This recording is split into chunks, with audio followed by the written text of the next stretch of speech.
ایک اور اہم خبر سے آپ کو شیئر کریں کہ برطانوی اخبار فائنینشل ٹائمز کی جانب سے کہا گیا ہے کہ امریکی صدر ڈونلڈ ٹرمپ کے پاس ایران کے مستقبل کا کوئی واضح منصوبہ نہیں ہے۔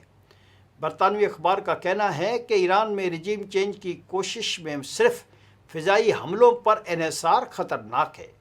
ٹرمپ کی حکمت عملی 2003 میں عراق اور 2001 کے افغانستان ماڈل سے مختلف ہے۔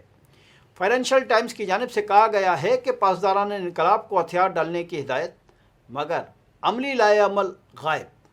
طویل جنگ کی صورتحال میں خلیجی ریاستوں کو عدم استحکام کا خدشہ ہے۔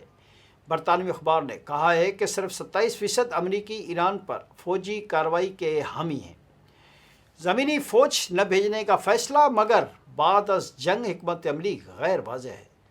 واضح رہے کہ اس سے قبل اپنے ویڈیو پیغام میں امریکی صدر ڈونلڈ ٹرمپ نے دعویٰ کیا تھا کہ ایران کی ملٹری کمان مکمل ختم ہو چکی ہے۔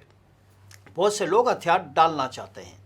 انہوں نے کہا کہ پاسداران انقلاب کی تنصیبات اور ایرانی فضائی دفاعی نظام کو نشانہ بنایا گیا ہے۔